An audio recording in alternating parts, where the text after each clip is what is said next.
அன்பை பாடும், என் நாவும் நாமம் போற்றும், என் இதயம் உம்மில் மகிழும்,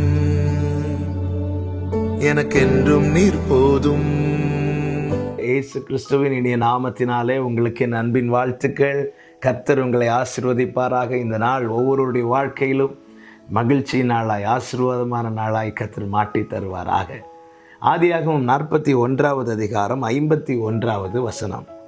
யோசேப்பு, என் வருத்தம் யாவையும் என் தகப்பனுடைய குடும்பம் அனைத்தையும் நான் மறக்கும்படி தேவன் பண்ணினார் என்று சொல்லி மூத்தவனுக்கு மனாசே என்று பெயரிட்டான்.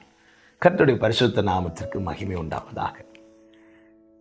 யோசேப்பு சொல்லுகிறார், என் வருத்தம் யாவையும் என் தகப்பனுடைய குடும்பம் அனைத்தையும் நான் மறக்கும்படி தேவன் பண்ணினார் என்று.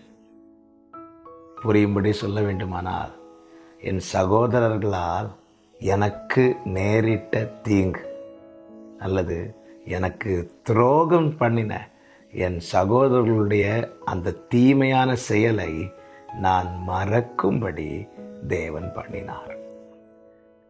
நம்ம அநேகருடைய பிரச்சனை என்ன தெரியுமா? சில காரியங்களை நம்மால் மறக்க முடியாது.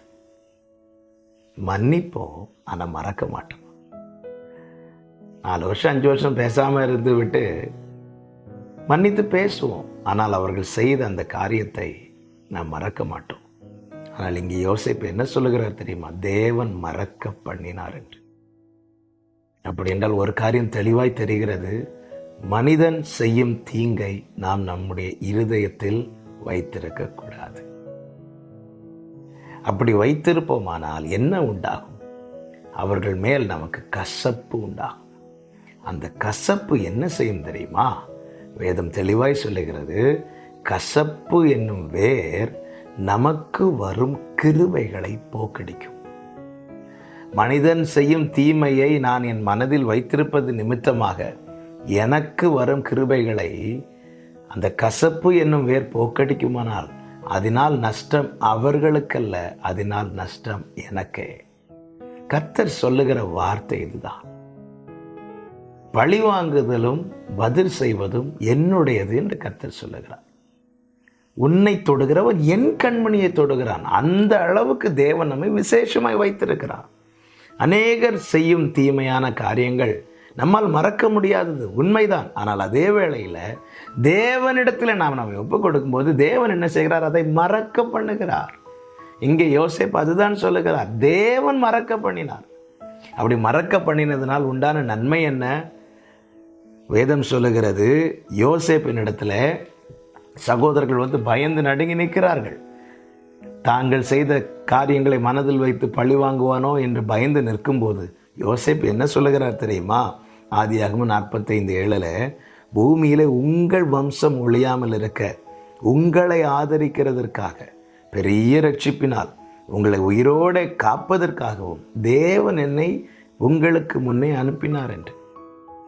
அப்படி என்றால் ஒரு காரியம் தெளிவாய் தெரிகிறது, தேவ சித்தம் என்ன?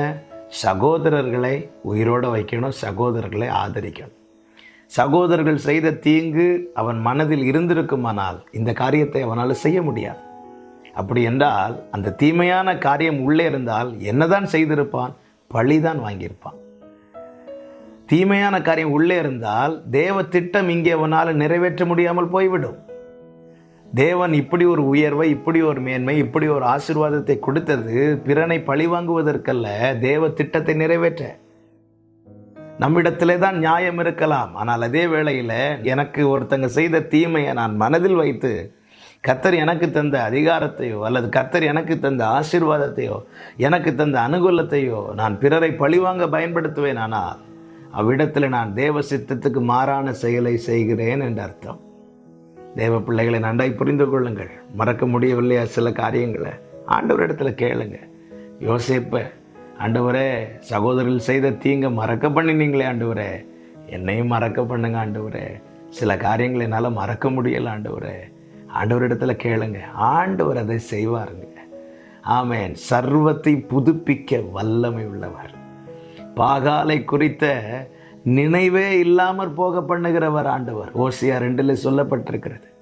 ஆண்டவரால் எல்லாவற்றையும் மாற்ற முடியும். கல்லான இருதயத்தை எடுத்து சதையான இருதயத்தை வைத்து நம்மை புது சிருஷ்டியாக்கி நம்மை நடத்த வல்லமை உள்ளவர் இடத்துல சொல்லுங்க, ஆண்டவரே இந்த நபர் என் வாழ்க்கையில் செய்து இந்த காரியத்தை மறக்க முடியவில்லை, அதை மறக்க பண்ணுங்கப்பா. இப்படி நீங்கள் ஜெபிக்கும் போது கர்த்தர் கிரியை செய்வார். சொன்னார் அல்லவா, உன் பலவீனத்தில் என் பலன் பூரணமாய் விளங்கும் என்று. ஆண்டவரிடத்தில் கேளுங்க, தேவ சித்தத்தை நிறைவேற்றுங்கள். கர்த்தர் உங்களை ஆசீர்வதிப்பாராக. நல்ல தகப்பனை இரக்கமுள்ள பிதாவே, சமயத்துக்கேற்ற வார்த்தையை தந்து எங்களை தேற்றுகிறவரை, பலப்படுத்துகிறவரை, நடத்துகிறவரை, உருவாக்குபவரை உமக்கு ஸ்தோத்திரம். எங்கள் வாழ்க்கையில் நாங்கள் மறக்க வேண்டிய காரியங்களை மறக்க வேண்டும் ஆண்டவரே. தன் தகப்பனுடைய குடும்பம், தன் சகோதரர்கள் செய்த தீமையான காரியத்தை யோசேப்பின் வாழ்க்கையில் நீர் மறக்க பண்ணினதுனால அவன் பிரயோஜனம் உள்ளவனாய், கிறிஸ்துவின் சாயலை வெளிப்படுத்துகிறவனாய் காணப்பட்டானே. அப்படியே எங்கள் வாழ்க்கையை மாற்றுவீராக. இயேசு கிறிஸ்துவின் நாமத்தில் பிதாவே, ஆமென்.